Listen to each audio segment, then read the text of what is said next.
Yo, I wanted to make this video like this whole Nipsey Hussle conspiracy theory, Dr. Sebi documentary thing is just too far fetched that it's not even funny and it's really sad. First I would like to say to the Nipsey family, to his people, his fans, whoever know him, if this video ever touched anybody he kicked it with, whatever, I'm sorry. Like, from one black man to see another black man really doing something in his community, really making a change, making a difference. That's sad. That is really sad. I came across Nipsey for the first time watching a video of him, had to been 10 some years ago, talking to some other guys about politics, economics, black unity, black empowerment. Like, I never listened to any of his music at all. I listened to Victory Lap one time, all the way through. Killer. But we killed one of our own. And to sit here and say, oh, this was over a documentary of Dr. Sebi, let's cover some facts on that real quick. If it was over a documentary about Dr. Sebi over his cure for AIDS and cancer, why now? Because the same y'all folks that's saying that's why he got killed, y'all not realizing that information is already in the book. Why kill him over information that's already available? I've heard he was killed, Dr. Sebi, about profits from gaining for the cure of AIDS and cancer, and they weren't going to be able to get that. No, that's BS too. There are drugs right now that you can take that's more profitable than to give you the cure for AIDS. There are cancer treatments right now that are more profitable than to give you the cure for cancer. You understand what I'm saying? Like, even if they had it, why go and kill this guy over information that was already available to the public? They said if you want to hide information from somebody that's black, put it in a book. And this is a clear indication on why they say that. Because we're not going to pick up a book and read. And that's going to lead me into the next topic that I want to touch on is misinformation. A lot of y'all got social media educations and PhDs and master's degrees. Like, for real. It's not even funny. It's like if you put it on a meme and you put some pictures in a color, it got to be right? It got to make sense. That got to be the right thing. It's not. The thing is about Nipsey, as great of a man he was, and as much as he did for his community, which is very respectable and commendable, they were not going to kill him also because he's not mobilizing anybody. There is no movement. He cannot affect change from within. The thing that y'all don't realize is that we don't have slavery anymore. It's a new kind of slavery. Let them have a little bit of money. Let them have a little credit. Let them go buy some houses. Let them go buy some land because we're playing into the system. This is a capitalistic system. And they're giving us the tools to kill ourselves. So why spend the time to go kill ourselves or kill us when all we got to do is give them the tools to do it themselves?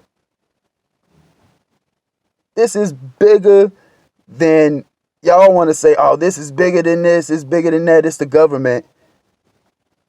But y'all don't realize it's bigger than the United States government. I just touched on misinformation, memes, and things like that.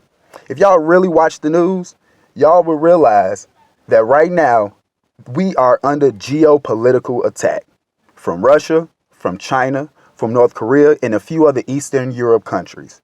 And what they are doing, all these memes that you see on Facebook and Twitter and Instagram, all on the Shade Room and World Star and Media Takeout and all that shit, they plant most of that stuff.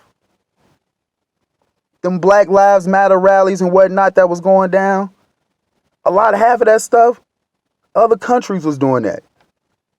So while y'all talking about the U.S. government, y'all not even realize it's a geopolitical game.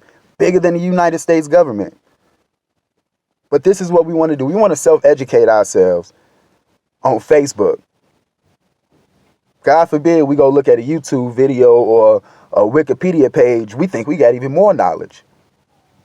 Which we got to look at the real conversation at hand. We are doing it to ourselves. We killing each other. Any other race out here, they going to take care of their own. They going to punish their own. The argument, oh, white men get away with, no, they don't. We know the disparity that it is in the criminal justice system here in racist, white supremacist America. We know that. Stay out their way. They're giving us the tools to do the things that they already know. And it's working to a charm. It really is. It's working to a charm. We're not having a conversation about why we are killing each other in our communities. The first thing we want to go to, oh, I forgot about that. Yeah. I heard and seen somebody say, oh, he was shot military style and it was execution. If you really had any type of smarts, and then we're in 2019, so everybody playing Call of Duty anyway.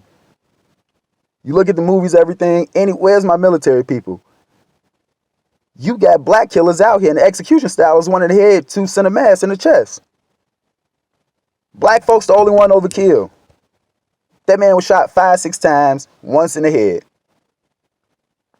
That's overkill. That's emptying the clip. You tell me what assassin do that, and you trying to be low-key cool. Tell me. Please tell me. That's not what we do in our communities. We know what we do, but you got a lot of people, the same people that's defending R. Kelly, that's scared to stand up and talk about what's plaguing our communities. We always got to go get the t-shirt, free this dude, free that dude, my homie locked up. No, it's a reason why things are going on, and they're not going to stop until we stand up as a people and start talking about it. Because it's not fair to the people that came before us, the real leaders that died. Martin Luther King, Malcolm X was killed, Fred Hampton, Medgar Evers. These are real people that were taken out and assassinated that we know there were conspiracies about. We know for a fact that they went and killed. But then it's things like this where it's somebody in our community, that's somebody in the culture that's really actually doing something. And look how we doing. Look how they did Triple X last year. George Zimmerman still walking around. What KKK members have been killed? White supremacy have cells all across America that's ready to take us out. But what are we doing? The same people that's complaining about the system, the same people that's complaining about the government trying to take us out, the same people that's trying to complain about everything else are the ones that's doing the least. And if you can't do nothing else, all you can do is vote. Like, straight up. You're doing nothing but perpetuating conspiracy theories for other people to believe instead of going out here getting actual truth. We got these phones in our hands. In this age of information, ignorance is a choice. I believe I heard Corey Holcomb say that. Like, it really is. So I know I'm long-winded. I just had to touch on that. This ain't a perfect video. I ain't trying to get no subscribers, but as a community, we have to stand up and call bullshit when we see bullshit. And this is exactly what it is. You got a clout-chasing, jealous, thirsty dude that went and killed one of our actual black leaders who was really doing something. We cannot continue to be silent about that. I live in the South Suburban Chicago area. I'm seeing killings. My friends that got killed for stupid, crazy things. And I see people that I grew up, free my mans, free this. We got to stop that. So I know it's going to be people that's going to comment. It's going to be people that's going to say whatever, Let's go ahead and debate. At least we can start the conversation. That's all I'm saying, all right? Y'all be easy.